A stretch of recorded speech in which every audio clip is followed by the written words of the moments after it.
Hello student, तर आज आपण डायलेक्ट्रिक्स अँड इलेक्ट्रिक पोलरायझेशन बद्दल आज अभ्यास करणार आहोत. बरोबर. मग डायलेक्ट्रिक्स म्हणजे काय? तर dielectrics are the non conducting substance. बरोबर. बऱ्याच वेळा आपण त्याला इन्सुलेटर सुद्धा म्हणतो आणि use to store electrical energy. बरोबर. त्याच्याबद्दल डिटेल तुम्हाला पुढे कळेलच. मग डायलेक्ट्रिक्सचे दोन प्रकार आहेत. पहिला म्हणजे काय, तर polar dielectrics and another one non-polar dielectrics. Okay, so let's discuss one by one. So first of all, polar dielectrics. मग काही एक्झाम्पल लिहिलेत बघा मी पोलर डायलेक्ट्रिक्सचे. H2O, NH3, alcohol etcetera. बरोबर. मग आपण एक वॉटर मॉलिक्यूलचा उपयोग करून पोलर डायलेक्ट्रिक्स म्हणजे काय ते समजून घेऊया. या ठिकाणी मी एक रफ डायग्राम काढली बघा. वॉटर मॉलिक्यूल, या ठिकाणी हायड्रोजन अँड ऑक्सिजन. ओके. तर जो काय ऑक्सिजन ॲटम आहे, oxygen atom got negative charge and this particular to hydrogen atom got positive charge. बरोबर. आता काय करूयात आपण, हे जे काय दोन पॉझिटिव्ह चार्ज आहेत हायड्रोजन हायड्रोजन, यांचा जर तुम्ही सेंटर ऑफ मास जर कॅल्क्युलेट केला तर तो कुठे येतो? Centre of mass of this particular hydrogen atom or आपण म्हणूयात positive charge. Center of mass of this particular positive charge is exactly at the midpoint of the line joining to this particular hydrogen atom. म्हणजे एकदा exactly या सेंटरला येईल बघा, centre of mass hydrogen ह्या positive चार्जचा. हा जो काही निगेटिव्ह चार्ज आहे किंवा ऑक्सिजन ॲटम आहे, त्याचा जर तुम्ही सेंटर ऑफ मास जर कॅल्क्युलेट केला तो एक्झॅक्टली या मिड पॉईंटवर येईल. बरोबर. मग centre of mass of this particular positive charge, okay, and center of mass of this particular negative charge separated by a some distance. आणि यांना जर आपण एक पॉइंट चार्ज जर कन्सिडर केले तर आपल्याला अशी डायग्राम काढता येईल. Negative charge, positive charge. बरोबर. आणि दोघांमधलं डिस्टन्स.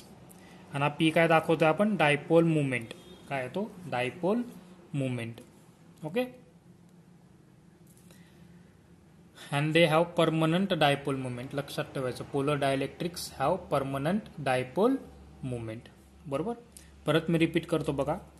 हे हायड्रोजन ॲटम जे काही किंवा जे पॉझिटिव्ह चार्ज आहेत त्यांचा सेंटर ऑफ मास कुठे काढतोय आपण? Exactly mid point to the line joining to this hydrogen atom. Okay. आणि हा जो काही निगेटिव्ह चार्ज दिलाय त्याचा center of mass exactly at the center. मी या ठिकाणी center of mass of this particular negative charge and center of mass of this particular positive charge does not coincide with each other. Okay, due to asymmetric shape of the molecules are called as polar dielectrics or polar molecules. Okay, and they have permanent dipole moment. Okay, now move towards the non-polar dielectrics.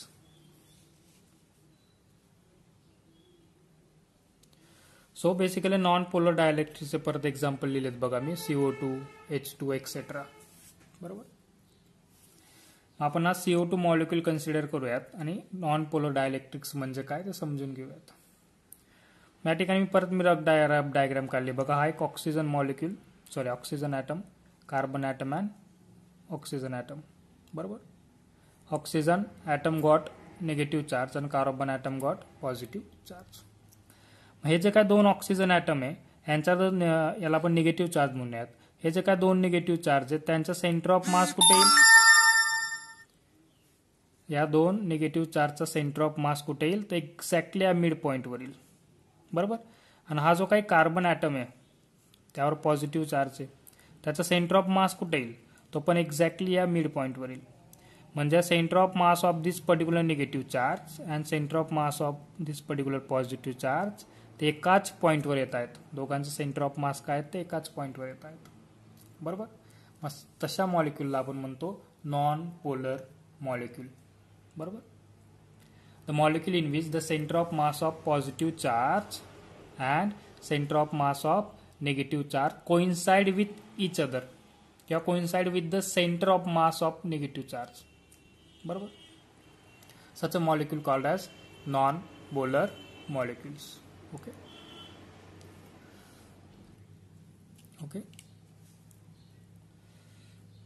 Definition तुम्ही copy करू शकता. Non polar dielectrics. Okay, now next, polarization of non-polar dielectrics in a external electric field. Okay, आपण non polar dielectrics म्हणजे आपण बघितलं की centre of mass of positive charge and centre of mass of negative charge are coincide with each other. ते एकाच पॉइंटवर असतात किंवा एकमेकांवर कोइन्साइड असतात. त्यांना आपण म्हणतो नॉन पोलर मॉलिक्युल्स. ओके, मग सिम्पली काय करू, आपण एक नॉन पोलर मॉलिक्युल या ठिकाणी कन्सिडर करतोय किंवा डायलेक्ट्रिक कन्सिडर करतोय. त्यामध्ये पॉझिटिव्ह चार्ज निगेटिव्ह चार्ज एकमेकांवर कोइन्साइड केलेत आपण. बरोबर, non polar dielectric substance of electric field. बरोबर, आता हे जर नॉन पोलर डायलेक्ट्रिक्स आहेत त्यांना जर आपण एक्सटर्नल फील्डमध्ये आणून ठेवलं, बरोबर, तर काय होते बघा, हे जो काय पॉझिटिव्ह चार्ज आहे displace towards the electric field. आता इलेक्ट्रिक फील्डची डायरेक्शन या डिरेक्शनला दिली तुम्हाला. बरोबर, टुवर्ड्स राईट. म्हणजे काय, पॉझिटिव्ह चार्ज डिस्प्लेस होतील towards the electric field and negative charge displace towards the opposite to the electric field. येतं एक लक्षात, अगदी सोपं आहे. जेव्हा तुम्ही नॉन पोलर डायलेक्ट्रिक्स इलेक्ट्रिक फील्डमध्ये आणून ठेवता तेव्हा ती इलेक्ट्रिक फील्डमुळे जे काय पॉझिटिव्ह चार्ज डिस्प्लेस होतील towards the electric field and negative charge displaced away from the electric field. Okay, आणि त्यामध्ये एक सेपरेशन तयार होईल. पॉझिटिव्ह निगेटिव्ह चार्जमध्ये काय होईल, एक सेपरेशन तयार होईल. बरोबर, एक डायपोल मुवमेंट तयार होईल. काय तयार होईल, एक सेपरेशन, दोघांमध्ये सेपरेशन तयार होईल, डायपोल मुवमेंट तयार होईल. किंवा म्हणूयात आपण ते चार्ज एकमेकांपासून काय होतील, डिस्प्लेस्ड होतील, लांब जातील. मग ते कुठपर्यंत लांब जातील बरं दोघं चार्ज एकमेकांपासून, दोन चार्ज एकमेकांपासून लांब जातील. मग कुठपर्यंत लांब जातील, जोपर्यंत force exerted on them by the electric field exactly balance by the restoring force between the charges. बरोबर, ही जे काही इलेक्ट्रिक फील्ड आहे यावर फोर्स अप्लाय करते, त्यामुळे पॉझिटिव्ह चार्ज मूव्ह होतोय towards the electric field and negative charge moves away from the electric field. बरोबर, मग जो काही electric field force exerted on them by the electric field exactly balance by the restoring force between the charges. Okay, now next, polarization of polar dielectrics in an in an external field. Okay, आपल्याला परत माहिती बघा, polar dielectrics have possesses permanent dipole movement. बरोबर, त्यामुळे या ठिकाणी negative charge आणि positive charge यामध्ये आपण काहीतरी सेपरेशन दाखवतोय. बरोबर, म्हणजे even in the absence of electric field they possesses permanent dipole movement. दोघांमध्ये काहीतरी सेपरेशन असतं. या ठिकाणी मात्र उलट आहे.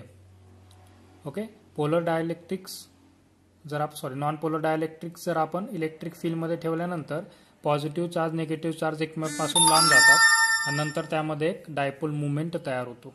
बरोबर, यामध्ये ऑलरेडी काय आहे, even absence of the electric field they possesses permanent dipole movement. पण त्यांची ओरिएंटेशन मात्र कुठे, स्पेसिफिक डिरेक्शनला नाही. कसे ओरिएंट झाले बघा, हा या डिरेक्शनला ओरिएंट आहे, हा इकडे कुठे ओरिएंट झालेला आहे.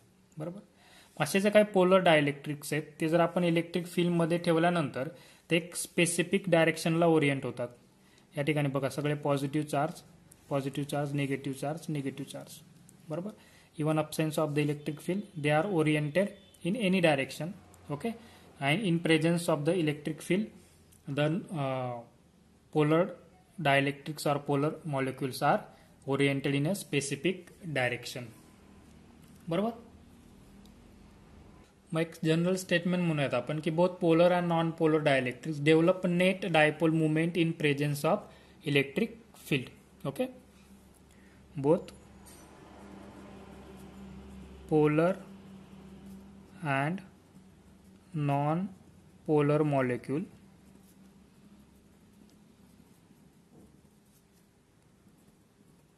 possesses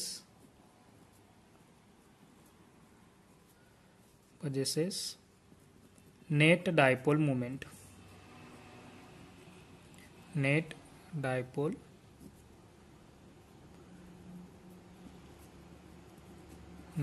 moment in presence of electric field. Okay,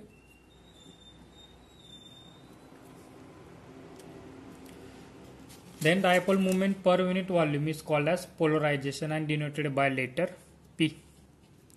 Okay, dipole moment per unit volume.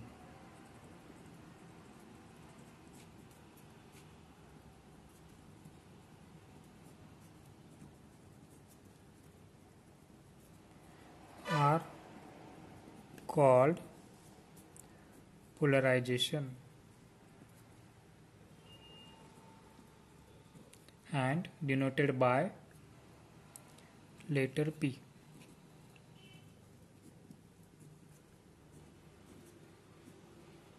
So P bar is a net dipole moment per unit volume.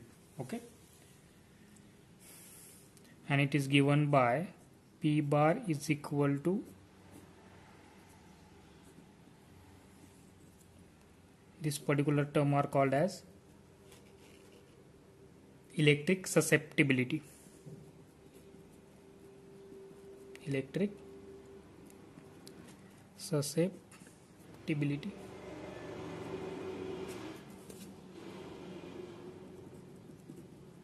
Okay, E bar electric field, net dipole moment per unit volume, electric susceptibility. Okay, next, reduction of electric field due to polarization. Okay,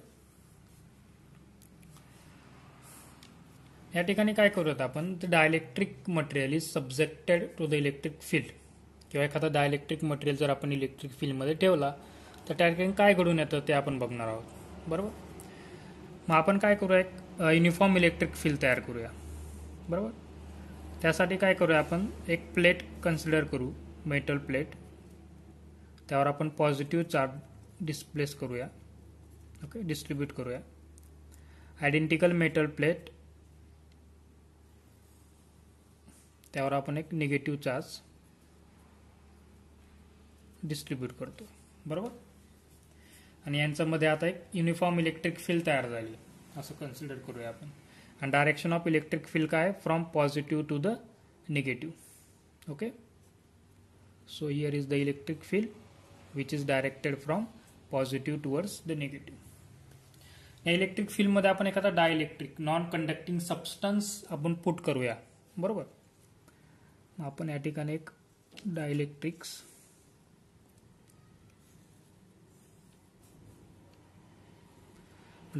मध्ये काही positive आणि negative charge असतील. बरोबर, positive charge, negative charge like this. Again A negative charge, positive charge, negative positive, negative positive. Okay, माझं diagram एवढी perfect नाही, पण आपण समजूया काय आहे ते.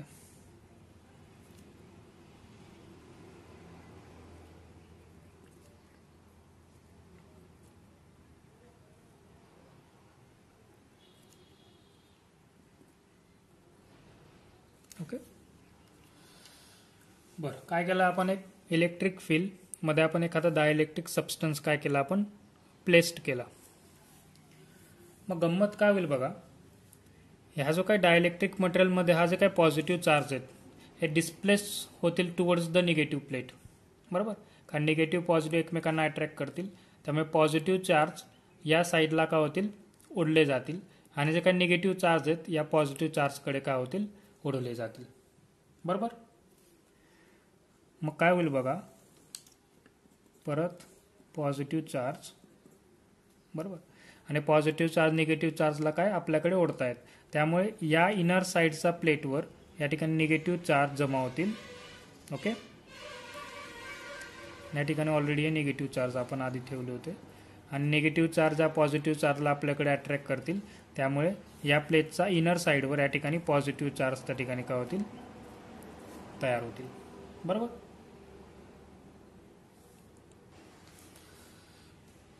म्हणजे पॉझिटिव्ह चार्ज या बाजूला आले, निगेटिव्ह चार्ज या बाजूला आले, हे जे काय पॉझिटिव्ह निगेटिव्ह आहेत आतले ते एकमेकांना कॅन्सल करतील. बरोबर, म्हणजे या साईडला पॉझिटिव्ह चार्ज, या साईडला निगेटिव्ह चार्ज. याला म्हणूया आपण, when a dielectric is placed in an external field the dipole becomes aligned. बरोबर, आपण बघितलं आतापर्यंत. ते का तर डायलेक्ट्रिक्स मटेरियल किंवा पोलर आणि नॉन पोलर मॉलिक्यूल जर आपण इलेक्ट्रिक फील्डमध्ये ठेवला की त्यामध्ये परमनंट इलेक्ट्रिक डायपोल मुवमेंट तयार होतो. तसं या ठिकाणी इलेक्ट्रिक फील्डमध्ये ठेवल्यानंतर डायपोल मुवमेंट या ठिकाणी तयार होतोय. बरोबर.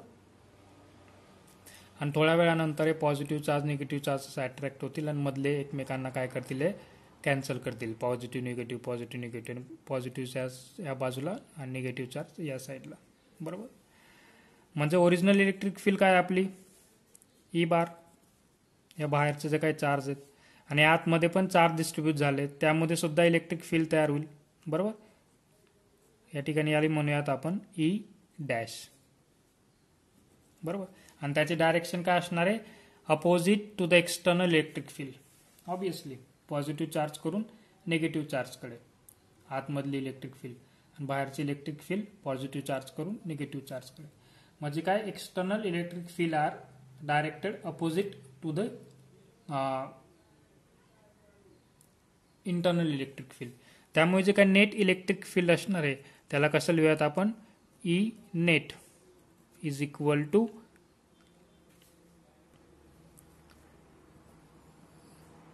E bar minus E dash bar. Okay. म्हणजे काय, टोटल इलेक्ट्रिक फील्ड असेल तिला कसं लिहिता येईल आपल्याला, E bar minus E not bar. He electric field जास्त असते ॲज कम्पेअर टू दिस. बरोबर. म्हणजे नेट इलेक्ट्रिक फील्ड या ठिकाणी तुम्हाला डिक्रीज होताना दिसते. काय होते, डिक्रीज होताना दिसते. म्हणून आपण लिहितोय की reduction of electric field due to polarisation. बरोबर. एखादा डायलेक्ट्रिक्स जर आपण इलेक्ट्रिक फील्डमध्ये प्लेस केला तर जे काही नेट इलेक्ट्रिक फील्ड आहे ती काय होते, रिड्यूस होते. ओके. ओके. तर तुम्हाला या टॉपिकवर क्वेश्चन कसा विचारला जाईल, what do you mean by electric polarisation. Okay. या ठिकाणी मी इलेक्ट्रिक पोलरायझेशन म्हणजे काय आत्तापर्यंत डिस्कस केलं, त्यावरनं आपण इलेक्ट्रिक पोलरायझेशन म्हणजे काय ते मी या ठिकाणी लिहून दिलंय. ते तुम्ही कॉपी करू शकता. ओके.